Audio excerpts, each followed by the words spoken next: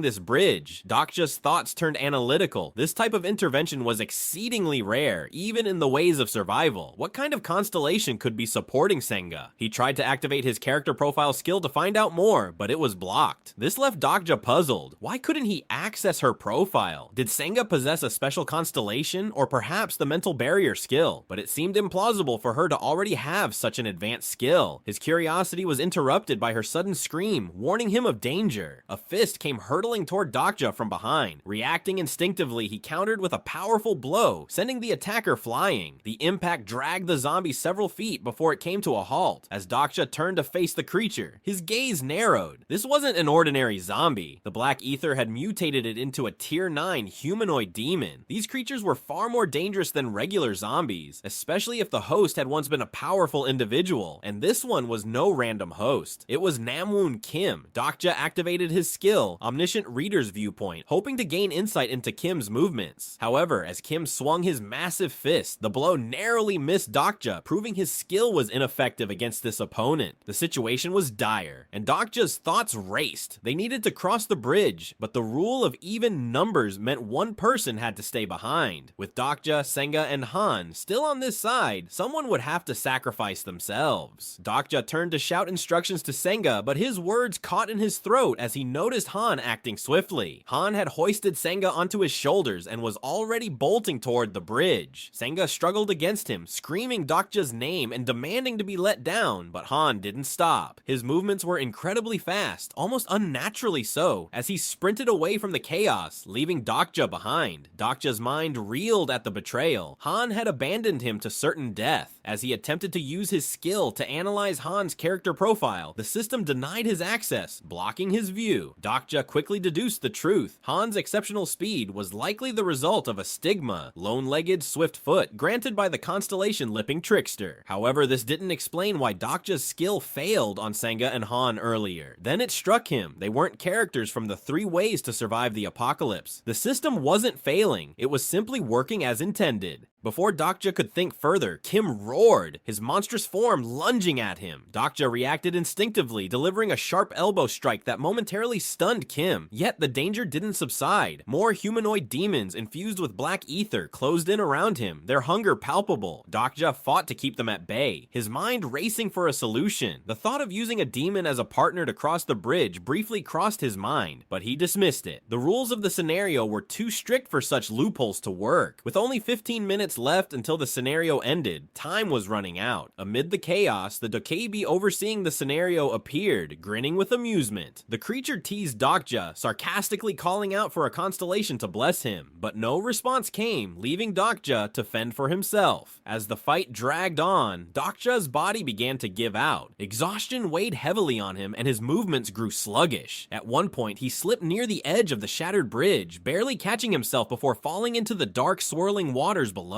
Breathing heavily, Dokja realized he was reaching his limit. His body couldn't handle much more, and the prospect of death loomed closer with every passing second. Frustration filled him as he cursed his lack of combat skills. If he had even one surviving this ordeal wouldn't feel so impossible. A notification flickered before Dokja's eyes, signaling the activation of a skill called Bookmark. He read the description carefully. It was a skill that could copy the combat abilities of characters from his designated bookmark list. Dokja's heart raced. This was completely new knew, even after reading all 3,000 episodes of the 3 Ways to Survive the Apocalypse, he had never encountered such a skill. Before he could fully process its potential, Kim, along with the other zombies, roared and charged at him. Instinctively, Dokja understood how the skill worked. Summoning his courage, he activated bookmark number 1. In an instant, a surge of raw energy coursed through his body. The power of the skill, Grimdark Awakening level 1, flooded him, sharpening his senses and bolstering his strength. Dokja gripped the knife tightly as Kim lunged at him, jaws wide open. Moving like a blur, Dokja slashed through Kim with a single precise motion. Blood sprayed from the wound as Kim crumpled to his knees, groaning in anguish. Despite his monstrous form, Kim whimpered, his voice weak and desperate as he succumbed to the attack. But Dokja couldn't stop there. One by one, he brought down the other zombies, his movements swift and calculated. By the end, his breath came in gasps, exhaustion overtaking him. As he steadied himself, a thought crossed his mind. Someone was supposed to appear soon, someone crucial. Before he could ponder further, a deafening explosion shook the ground beneath him. The air thickened with tension as the remaining zombies froze in place. Gripping his knife, Dokja prepared for the unknown. Emerging from the shadows, a figure strode forward with deliberate, steady steps, parting the horde of undead as if they were insignificant. Dokja's heart sank as he recognized the figure. The aura alone was enough to unsettle him. This was a man unlike any other, someone whose presence radiated authority and danger. The system window appeared, displaying the character profile. The information was overwhelming, almost too much to process at once. The name was Yu Jung-hyuk, with the title The Regressor. His most notable skill, Eyes of the Sage level 8, highlighted his unmatched perception and battle prowess. Jung-hyuk wasted no time. With a swift motion, he grabbed Dokja by the throat and lifted him effortlessly off the ground. Dokja struggled against the iron grip, gasping for air, but Jung-hyuk's strength was unrelenting. As the world blurred around him, Dokja's thoughts turned inward. He knew who this man was. Jung-hyuk, the Regressor. This was the man who had lived countless lives, the one destined to navigate the apocalypse again and again. In that moment, Dokja understood that this encounter was no coincidence. Jung-hyuk was the catalyst, the figure who would ignite the chain of events to reshape the world into chaos and tragedy. From a distance, Lee Hyun-sung tried to assess the situation, but his efforts were in vain. The view was completely obstructed, as if a barrier, similar to the one encountered in the subway, was in place. Frustration mounted as he strained to see through the impenetrable scene unfolding beyond. Meanwhile, Dokja clung precariously to the edge of the bridge. Yu Jung-hyuk maintained his relentless grip around Dokja's throat. Dokja's fingers ached as they pressed against the edge, his strength waning under the crushing pressure. Jung-hyuk demanded his name, his voice firm and commanding. Begrudgingly, Dokja answered, though his thoughts betrayed his contempt for the man's attitude. Jung-hyuk responded with a mocking observation about Dokja's name before abruptly driving his fist into Dokja's gut. The impact left Dokja gasping for air, his body trembling from the force. Pain shot through him, but Jung-hyuk showed no sign of relenting. He coldly assessed Dokja, noting his physical resilience and the way he had already utilized the coins from their earlier trials. Dokja barely had time to process the statement before another punch landed, sending fresh waves of agony through his body. As he fought to remain conscious, Dokja's mind raced. He recognized the stark difference in power between himself and Jung-hyuk. It was incomprehensible how Jung-hyuk had grown so strong when they had only cleared one main mission and were still in the process of tackling a submission. The disparity was monstrous, almost inhuman. Jung-hyuk issued his next demand, his tone brooking no argument. Dokja realized there was no point in wasting energy on defiance. Jung-hyuk wasn't interested in a conversation. He was interested in control. Internally, Dokja cursed the unfolding events. This encounter was his worst fear come to life. In the early chapters of the 3 Ways to Survive the Apocalypse, Yu Jung-hyuk was depicted as the most dangerous individual in existence. Having regressed 3 times already, Jung-hyuk had shed much of his humanity, his moral compass eroded by the weight of repeated failures and survival. The Jung-hyuk standing before Dokja now was a man who would stop at nothing to achieve his goals. Yu Jung-hyuk stood with an imposing presence. He demanded an answer. Dokja, struggling to maintain composure, finally gave in, deciding it was better to concede than provoke further wrath. Jung-hyuk, dissatisfied with Dokja's casual demeanor, insisted on respect, but Dokja, unyielding in his defiance, questioned why he should offer such courtesy. immediately. This only fueled Jung-hyuk's irritation, and without hesitation, he delivered another devastating punch. The impact sent Dokja reeling, pain coursing through his body as he struggled to stay upright. Despite the physical toll, Dokja couldn't help but retort. He pointed out that, as someone older, Jung-hyuk should be the one showing respect. Jung-hyuk, clearly unimpressed, demanded to know if Dokja understood who he was. To this, Dokja gave a calculated response, claiming to work for a gaming company and admitted of being a fan as he is very famous. Of course, this was a lie. To Dokja, Yu Jung-hyuk was nothing more than a fictional character, a creation of the novel. Yet now, he stood as a tangible and fearsome reality. Dokja's mind raced as he chose his words carefully. He admitted to being a fan, a statement that carried layers of truth and deception. While Jung-hyuk's fame in the novel was merely a plot device, Dokja wasn't lying when he claimed to have followed his journey. He had indeed been with Jung-hyuk through the character's arduous 3,000 episode story, experiencing a myriad of emotions: admiration, frustration, resentment, and even hope. Jung-hyuk's reaction softened momentarily, a flicker of nostalgia passing over his face. He acknowledged Dokja's claim but made it clear that it wouldn't change his stance. Whatever leniency he might feel, it would not alter the situation. Dokja, reading the tension, steeled himself for the inevitable question. He knew what was coming and braced for it. Jung-hyuk asked how Dokja had managed to survive the subway incident. Dokja's mind spun, considering his options. The question was a test, one that required a delicate balance of truth and strategy. He posed his own question in response, asking if revealing the answer would grant him his life. Jung-hyuk's response was measured, stating that it depended entirely on the answer Dokja provided, but Dokja wasn't easily fooled. He could read Jung-hyuk's intent like an open book, thanks to his deep understanding of 3 ways to survive the apocalypse. In his mind, Dokja labeled Jung-hyuk a liar. His experience as a devoted reader of the novel gave him insight into Jung-hyuk's every move, but now, in this life or death scenario, he had to craft a response that might save his life. Suddenly, a notification appeared in Dokja's vision. His understanding of Jung-hyuk had increased, unlocking the second level of his personal skill, Omniscient Reader's Viewpoint. The system prompted him to activate the skill, and Dokja's hesitation was brief. In that moment, Jung-hyuk's inner thoughts were revealed. He considered the irregularities of the current scenario. Only Lee Hyun-sung and Namwoon Kim were supposed to survive this part of the story, but Namwoon was dead, and others had survived instead. Suspicious and wary, Jung-hyuk resolved to gather more information. If he determined Dokja to be a threat, he would kill him without hesitation. Dokja, now aware of Jung-hyuk's train of thought, smirked to himself.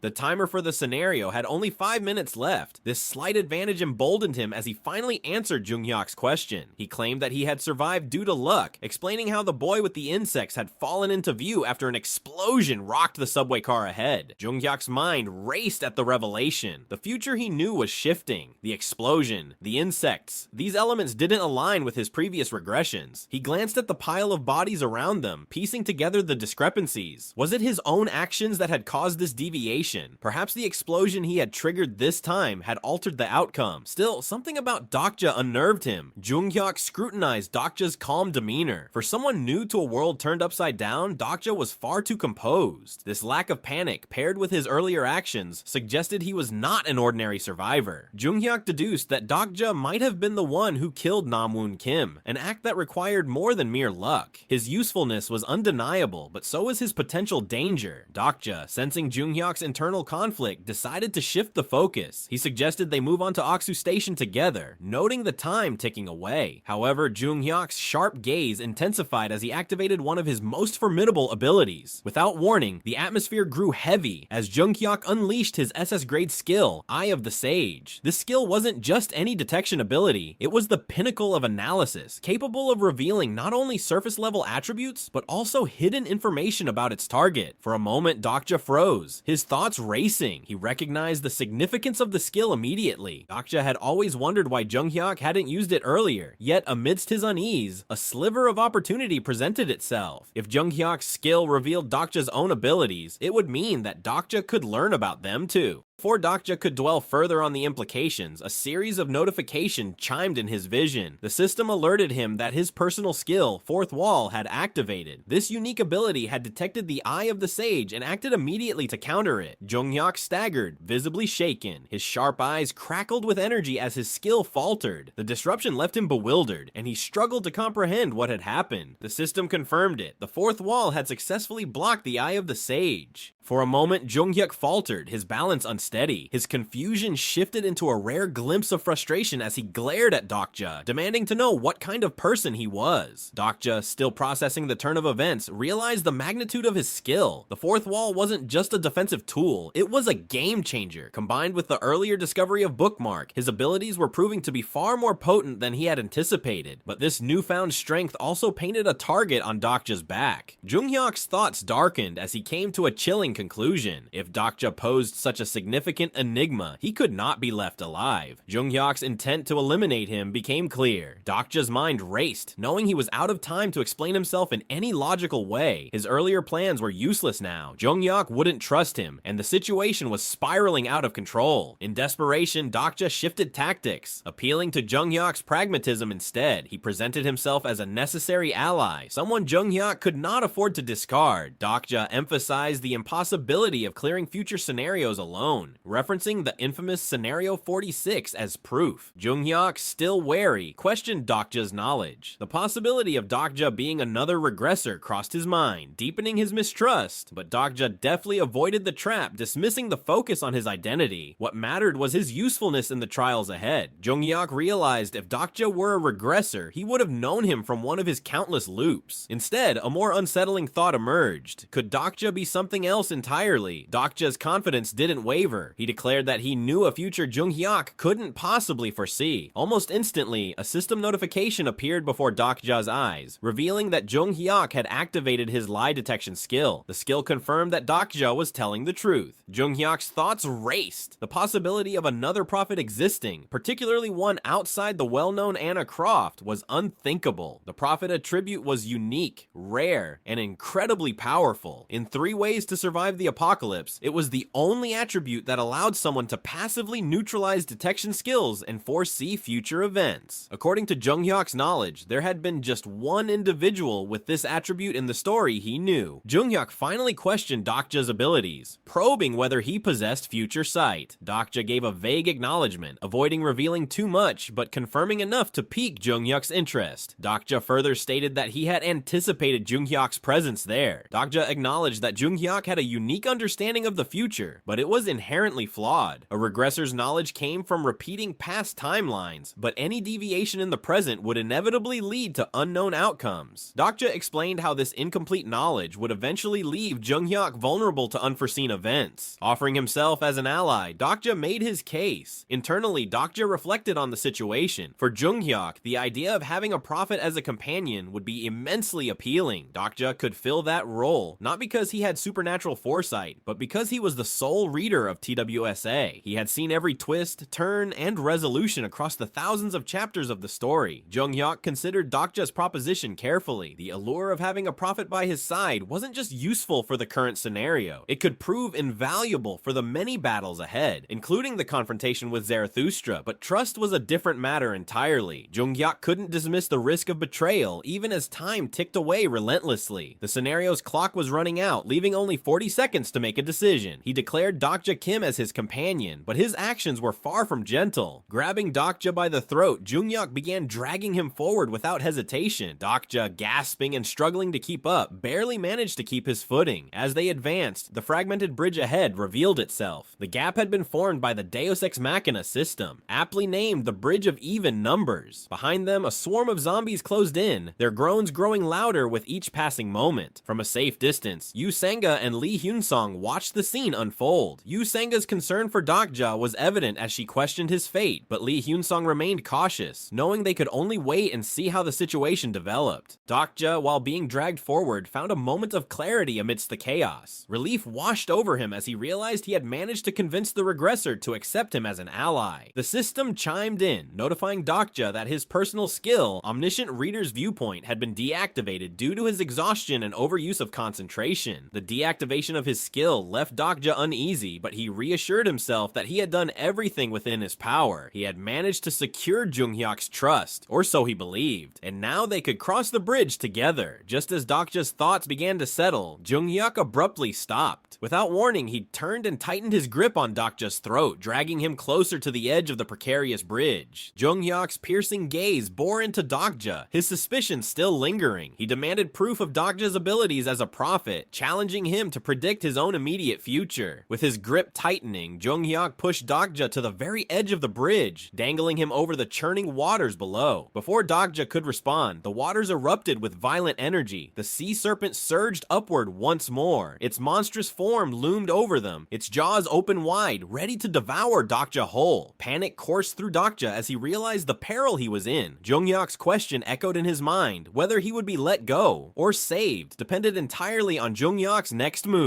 Dokja's thoughts raced, fueled by anger and frustration. He knew this man better than anyone else could. If Jung-hyuk was the same relentless and unpredictable character from 3 ways to survive the apocalypse, then his actions were never driven by simple logic. Summoning his courage, Dokja met Jung-hyuk's gaze with defiance. He demanded mutual respect, assuring him that he would cooperate only if Jung-hyuk did the same. Dokja knew that despite his distrust, Jung-hyuk's valued strength in those he considered allies. Jung-hyuk's expression flickered with intrigue, his grip loosening slightly. Then with unsettling calm, he asked Dokja for his final answer. In that moment, Dokja smirked, his defiance unwavering. He gave his response with sharp wit, knowing it would provoke the regressor. Jung-hyuk, after a long moment of consideration, finally released his hold. Dokja plummeted toward the waiting jaws of the massive sea serpent below. The wind rushed past as the world tilted, and the sea serpent's massive form surged upward, its jaws open wide to claim its prey. Jung-hyuk, with a glint of mockery in his eyes, spoke words laced with irony. He claimed to believe Dokja, calling him a prophet, but the sneer in his voice betrayed his true thoughts. The serpent's jaws snapped shut around Dokja with a sickening crunch, swallowing him whole in an instant. The impact was overwhelming, and everything went dark. The system's cold notification flickered in Dokja's fading consciousness. You have failed to clear the scenario. Deep underwater, Dokja Kim lay still, desperately holding his breath. The crushing weight of the water and his body's burning need for air tested his endurance. He couldn't afford to give in. Survival demanded every ounce of his willpower. With immense effort, Dokja pushed himself upward through the dense, suffocating water. Finally, his head broke the surface and he gasped for air, his lungs burning as he coughed and retched. As Dokja steadied himself, he realized he had made it into the monster's stomach intact. Despite the sea serpent's immense power, he had neither been torn apart nor digested yet. Switching on the flashlight of his phone, he surveyed his surroundings. The sight was grim. Floating corpses surrounded him, and even a car bobbed eerily among the wreckage. It was a grotesque scene, but for Dokja, it was just another trial in a world gone mad. Swimming to a nearby slab, he climbed onto it, his body trembling from exertion. His thoughts turned to Yu Jung-hyuk, the man who had thrown him into this situation. Dokja's frustration bubbled over. Was this some twisted test to prove his worth as a companion? Despite his anger, Dokja understood Jung-hyuk's reasoning. As a regressor who had failed in his first timeline, Jung-hyuk had learned to rely on no one but himself. His overwhelming power and the reverence others showed him had isolated him, turning him into a lone wolf. For Jung-hyuk, people were either tools or threats. This trial was likely his way of testing whether Dokja deserved to be treated as an equal. As Dokja caught his breath, he opened the system message log. The notification was harsh that you have failed to clear the scenario, proceeding with checkout as 100 coins have been deducted for the channel usage fee. Yet there was more. The constellations watching his plight had reacted. The prisoner of the golden headband appreciated Dokja's boldness and gifted him 100 coins. Meanwhile, the secretive plotter expressed disappointment at his flippancy. Before Dokja could process the implications of these reactions, the water around him began to stir. The stillness was gone. The serpent was on the move. Dokja's mind raced. According to 3 ways to survive the apocalypse, the stomachs of creatures like this began secreting digestive acid approximately 3 minutes after swallowing their prey. Time ticked relentlessly, each passing moment tightening the noose around Dokja Kim's survival. Then, out of the blue, the dokkaebi materialized with a mischievous grin. The creature, brimming with amusement, remarked how disappointing it was for the scenario to end prematurely, just as things were getting interesting. Dokja had been expecting this moment. His calm demeanor caught the dokkaebi off guard. Inside his mind, Dokja's resolve hardened. He swore silently that not only would he escape the clutches of this sea serpent alive, but he would gain the strength to stand as an equal to Jung-hyuk. He was determined to force recognition and acceptance from the regressor who had so arrogantly discarded him. The dokkaebi, intrigued by Dokja's confidence, inquired further. Dokja pointed out the obvious. There were coins to collect from him as penalty for failing the scenario. This statement, laced with certainty, seemed to confuse the dokkaebi momentarily before amusement flickered across its face again. Dokja's deductions came swiftly. If If death were the penalty for failing, the system would have explicitly stated so. Instead, the unclear notification left room for negotiation. The dokkaebi, now thoroughly entertained, admitted the validity of Dokja's interpretation. It revealed that failed sub-scenarios could indeed be bypassed for a price. That price, however, was steep, 5,100 coins. The exorbitant demand hung in the air like a blade, but Dokja wasn't fazed. Inside, he boiled with frustration, knowing the dokkaebi was pushing its advantage. Even so, he refused to show weakness. When the dokkaebi dismissed his hesitation as a refusal to pay, threatening him with death as an alternative, Dokja called its bluff. With unwavering resolve, he challenged the creature to carry out its threat. The dokkaebi hesitated, clearly unsettled by Dokja's boldness. Dokja's thoughts raced as he sized up the situation. The dokkaebi wouldn't dare harm him, not when he was such a valuable source of entertainment. The constellations were captivated by the unfolding drama, and Dokja knew he was pulling in a significant audience for the dokkaebi's channel. If death was truly the outcome, the dokkaebi wouldn't have bothered to appear in person. This was a game of leverage, and Dokja held more than the creature realized. Amusement turned to frustration on dokkaebi's face, and it demanded to know Dokja's intentions. Yet, Dokja remained calm, his strategy carefully unfolding. He addressed the creature by its name, Bihyong, deliberately shocking it into silence. The dokkaebi froze, its arrogance shaken by Dokja's unexpected knowledge. Dokja pressed on, pointing out that Bihyong's career as a streamer wasn't thriving. The constellations he noted hadn't been particularly generous lately. Each remark struck deeper into Bihyong's insecurities, its composure slipping with every word. A notification from the system confirmed the growing intrigue of the watching constellations. Suspicion swirled, but their attention only made Dokja's position stronger. Among them, the secretive plotter's curiosity shimmered, its approval of Dokja's calculated moves evident. Leaning in, Dokja suggested a private conversation. Bihyong, clearly rattled but compelled by the situation, reluctantly turned off the livestream. Now alone, Bihyong demanded answers, its voice edged with desperation. How could a mere human possess such detailed knowledge about the Starstream, the system that connected constellations across galaxies to humans like him? Dokja's understanding of the Starstream was clear. He knew it served as a galactic broadcast system, where humans acted as performers, and dokkaebis, like Bihyong, served as storytellers, streamers bridging the gap between mortals and the divine constellations. But Dokja brushed aside the question, steering the conversation towards something far more critical. With unwavering confidence, Dokja made his proposal. He offered Bihyong an opportunity unlike any other, the chance to rise above all dokkaebis and become dokkaebi king. He spoke of surpassing legendary figures like Dokak and Gildal, igniting ambition within the stunned creature. Extending his hand, Dokja sealed his pitch. He proposed a partnership, a contract that would reshape both their fates. However, Bihyong erupted into laughter, finding Dokja's audacity absurd. The creature mocked his seemingly insane plan, pointing out how Dokja had rejected offers from constellations earlier, an unusual move for any participant in the scenarios. Dokja acknowledged Bihyong's observation. Indeed, during the sponsor selection phase before the sub-scenario began, he had made the unconventional choice of not aligning with any constellation. This, he realized, only added to the intrigue surrounding him. Bihyong, however, dismissed the proposal outright, explaining that as a dokkaebi and not a constellation, it lacked the ability to sponsor him. Dokja remained unfazed. Calmly, he clarified that he had no intention of seeking sponsorship. His goal wasn't to gain power from Bihyong, but something much more strategic, its channel. The dokkaebi, caught off guard, questioned Dokja's intentions. Dokja explained further, laying out his ambitious plan. He didn't seek the usual power exchange offered by constellations. Instead, he proposed an exclusive contract with Bihyong's Starstream channel, an arrangement unheard of for a mere human. Dokja knew the implications of a stream contract well. Typically, such agreements were forged between constellations and dokkaebi. In this setup, the dokkaebi would host the incarnation of a constellation on its channel in exchange for a share of the coins earned by the incarnation. Incarnations, despite their roles, had little say in these contracts, essentially becoming tools for the constellation's entertainment and profit. Bihyong couldn't contain its laughter, mocking Dokja's suggestion as ludicrous. The very idea of a human daring to mention a stream contract without even securing a supporting constellation was unheard of. It was the ultimate display of arrogance, or so it seemed. Dokja, however, pressed on. His argument was precise and logical. He highlighted the true nature of Starstream's audience. The viewers could be divided into two groups: thrill seekers who craved entertaining content, and incarnation seekers who scouted for worthy individuals to sponsor. For a channel to thrive, it needed to appeal to one of these groups. Either it had to provide unmatched entertainment or host an incarnation compelling enough to attract attention. The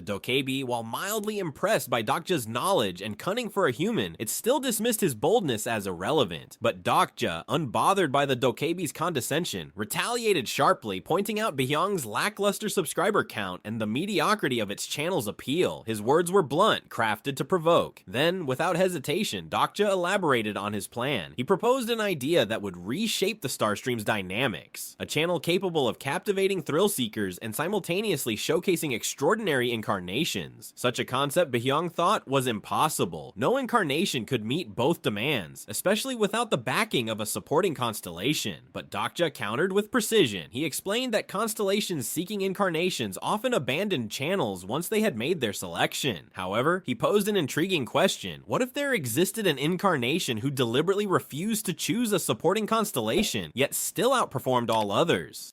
This revelation left Byung speechless. It began piecing together Dokja's actions. His earlier refusal to align with a constellation wasn't an act of foolishness, but a calculated move. Dokja confirmed this, adding that the constellations were likely in an uproar, desperate to see the individual brave enough to defy the system and challenge the regressors' dominance. For a fleeting moment, Byung's thoughts raced. Dokja's insights were unsettling. It wondered if Dokja could foresee the future, or if he was genuinely a prophet. How had this human survived the horrors of the ichthyosaur without divine backing? The possibilities were unsettling. Despite the doubt clouding its mind, Byung lashed out defensively, rejecting the notion that a mere human could stand against incarnations supported by constellations. It declared the impossibility of Dokja's claims, insisting that the established hierarchy couldn't be overturned. But Dokja's voice carried unwavering conviction. He intended to prove otherwise. From that moment forward, he vowed to shatter the system's expectations, to demonstrate that true power lay beyond the constellation's grip. He urged Byung to follow his lead, promising to elevate it to the status of dokkaebi king. Byung, caught between intrigue and disbelief, hesitated briefly. Realizing it still held some leverage, it redirected the conversation, bringing up Dokja's failed scenario. The cost to avoid consequences was 5,100 coins, a steep price. Dokja, standing with newfound confidence, dismissed the notion that he had failed. The certainty in his voice was resolute, catching Byung off guard. Rising from the water with a splash, Dokja declared that the conditions for his success must have been met by now. He urged Byung to open the channel, hinting that something significant was about to unfold. A notification sound echoed, confirming Dokja's intuition. A hidden scenario had arrived, its presence surprising even the seasoned Byung. The details of the scenario appeared on Byung's screen, listing the task: Commander Slayer. The objective was clear yet daunting: to slay the Sea Commander Ichthyosaur and escape within 10 days. The reward was substantial, offering 9,000 coins, but the penalty was as unforgiving as always: death. Byung's face twisted in shock as it read the scenario. Hastily, it scrambled to address the constellations watching the stream, who were undoubtedly demanding explanations for the abrupt shutdown of the channel. With its screen flickering with complaints, Byung pleaded with the constellations for patience, blaming the disruption on a server error and emphasizing its innocence. It assured them that no preferential treatment had occurred, knowing well the punishment for breaking such sacred rules. Meanwhile, Dokja, unaffected by the chaos around him, accessed his inventory with practiced ease. His focus shifted to the limited items available for purchase, prompting him to search for what he needed. Yet, the Byung continued its frantic monologue to the unseen constellations, attempting to restore order while also maintaining its composure. Dokja observed this with mild amusement, recognizing the Byung's desperation as it balanced appeasing its viewers and managing the unfolding scenario. Dokja silently commended himself for manipulating Byung into opening the Starstream's cash shop. This exclusive feature, only accessible when a channel was active, was now within his grasp. As Byung flailed to handle the chaos, Dokja seized the moment to prepare. With a calm yet pointed request, Dokja asked for assistance navigating the shop. Byung, still overwhelmed, managed to point him toward the search function. Dokja's mind noted the greed inherent in the Byung system. Despite their otherworldly powers, they shared striking similarities with humans, driven by profit and self-preservation. With calm precision, Dokja searched the shop, starting with a query for an item associated with great power: the ancient dragon. His words startled Byung, who seemed baffled by how a human could know of such a rare item. Dokja, maintaining a casual tone, brushed it off as a coincidence, likening it to the naming conventions found in games. Yet within his thoughts, Dokja reflected on the reality. According to 3 Ways to Survive the Apocalypse, the heart of the ancient dragon belonged to an incarnation in Italy. family, a fortunate individual backed by an incredibly wealthy sponsor. Moments like these made Dokja briefly regret his decision not to choose a constellation, though he knew his reasons were sound. Continuing his search, Dokja focused on other obscure items, such as the Archdemon's eyeball and the White Star weapon aura. Baehyung grew increasingly agitated, struggling to comprehend how a mere human could know about these rare treasures. But as the search concluded, Baehyung's confusion turned to disbelief when Dokja selected seemingly mundane items, 4 bags of mucus and 4 thorns. Baehyung's frustration was evident, questioning the purpose of these trivial purchases. Dokja, keeping his motives hidden, merely hinted that the answer would soon become apparent. Baehyung, irritated yet resigned, reminded Dokja that the shop allowed no refunds, to which Dokja replied with unwavering confidence. Notifications flashed in the air, signaling the reactions of constellations watching the unfolding events. One, titled The Secretive Plotter, expressed curiosity about Dokja's actions, while another, The Abyssal Black Flame Dragon, showed clear disapproval. The stream for channel BI 7623 abruptly closed, marking another step in Dokja's calculated plan. Baehyung, however, reminded Dokja of an important detail. While their discussion had progressed, no contract had been finalized. The Baehyung emphasized that terms would only be negotiated after Dokja successfully cleared the current scenario. Dokja agreed, unfazed, his confidence intact. Baehyung, though skeptical, acknowledged the agreement and prepared to leave, stating that it wouldn't be monitoring Dokja constantly. With a parting remark wishing Dokja luck, Baehyung snapped its fingers, reopening the channel to the watching constellations. In a flash of light, Baehyung vanished, leaving Dokja alone with the ominous challenge ahead. Inside the suffocating darkness of the sea serpent's stomach, Dokja prepared himself for the critical moment. He knew time was running out. The acidic fumes had already started to fill the chamber, signaling the imminent danger. Holding tightly to the thorns he had purchased from the shop, he steeled his resolve. This was his only chance to survive. As the serpent swam calmly amidst the chaos of the burning city above, a sudden disturbance caused it to thrash violently. Something within its body was troubling it. A whirlpool of water mixed with its own acidic fluid surged inside, creating unbearable discomfort. The serpent let out a deafening roar of agony. Inside the monstrous creature, Dokja clung to the walls of its stomach. The thorns he wielded pierced deeply into the soft, pulsating flesh, anchoring him in place. He gritted his teeth as the serpent's bodily fluids splashed around him, each moment a fight against the searing acid. His body trembled, but his grip on survival remained unyielding. Breathing heavily, Dokja reflected on his situation. The time he spent here felt like an eternity. Exhaustion clawed at his mind, and doubt crept in. He thought of his insignificance. Just a reader, someone who had always stayed on the sidelines of life, observing instead of acting. Memories of his mother crossed his mind, her strength and resilience giving him a sliver of hope. He longed for this ordeal to be a nightmare, but the pain and danger were all too real. Amidst his struggle, the Baehyung reappeared, its presence cutting through the oppressive environment. It seemed impressed by Dokja's resourcefulness. Notifications flashed in his vision, confirming what he had accomplished. Several constellations acknowledged his survival skills, their interest piqued by his performance.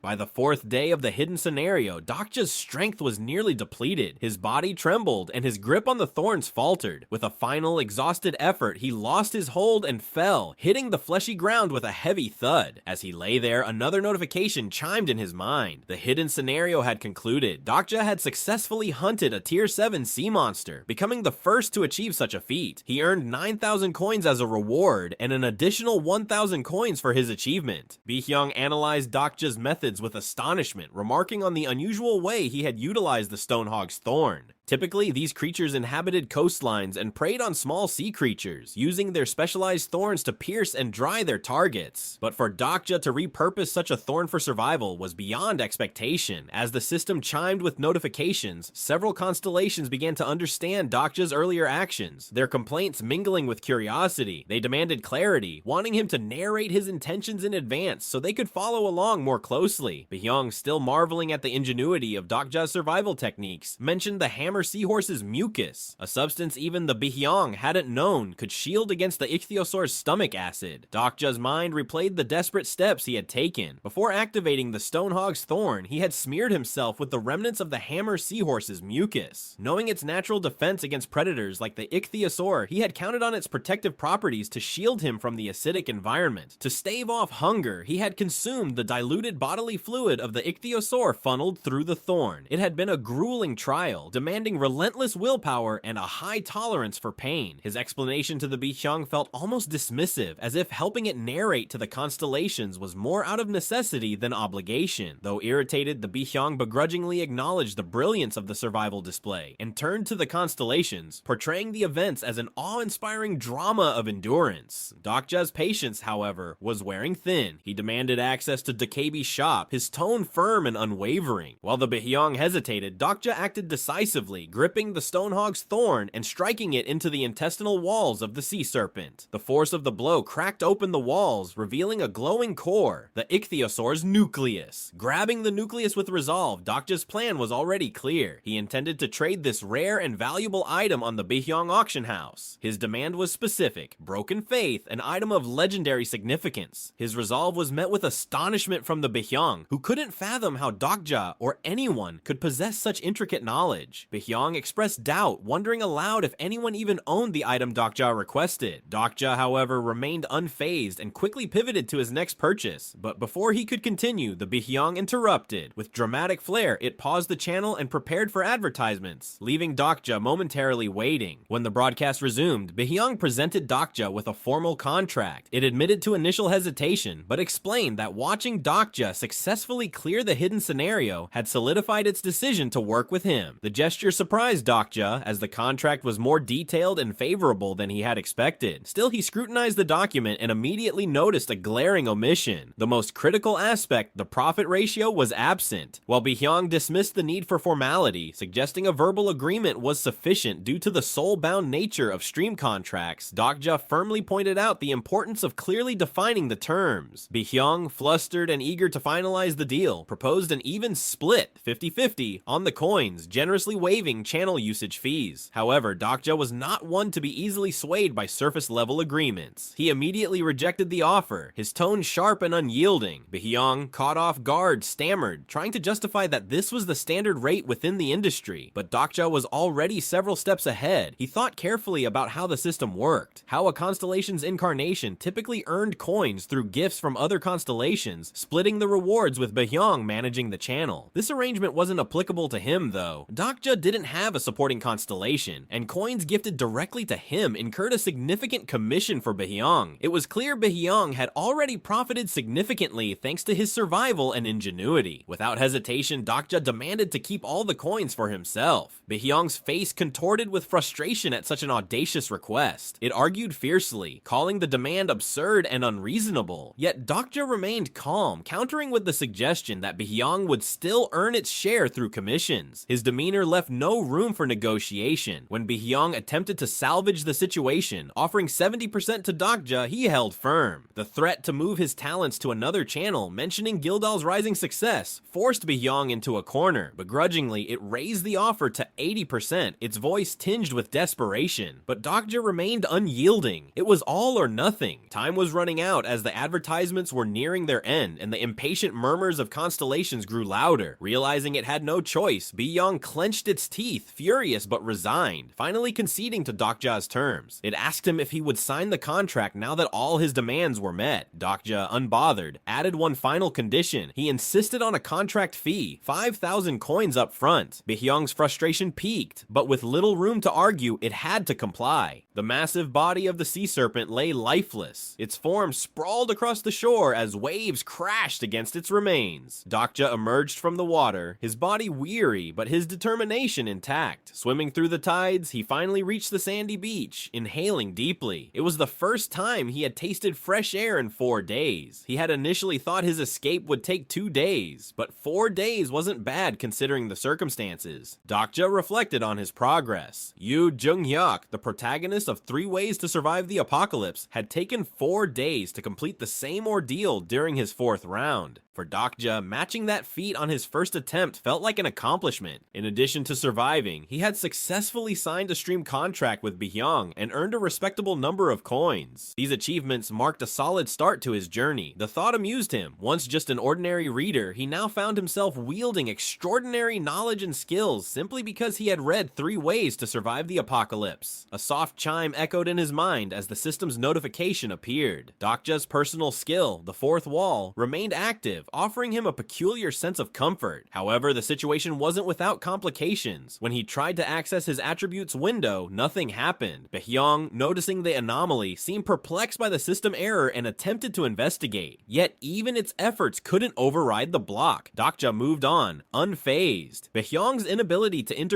further reassured him of the unique advantage his skill provided. The realization brought a wry smile to his face. His invisible attributes window could make him an excellent con artist, as no one could discern his true potential. Soon, Dokja arrived at the area designated for the second main scenario. A system alert immediately warned him of the highly contaminated atmosphere. The air was thick with a poisonous fog, forcing him to hold his breath and search for underground shelter. Each step grew heavier as the toxic air seeped into his system, his body resisting but struggling against the creeping weakness. The system notified him of the exposure, accompanied by a sinister message. The constellation, Abyssal Black Flame Dragon, watched with an insidious smile, finding amusement in Dokja's plight. Despite the suffocating fog and mounting challenges, Dokja gritted his teeth, pushing forward. The weight of the scenario bore down on him, but it only fueled his resolve. This was no longer a story confined to the pages of a novel. This was his reality. And as he braced himself for the trials ahead, one thought rang clear in his mind. The real game was only just beginning.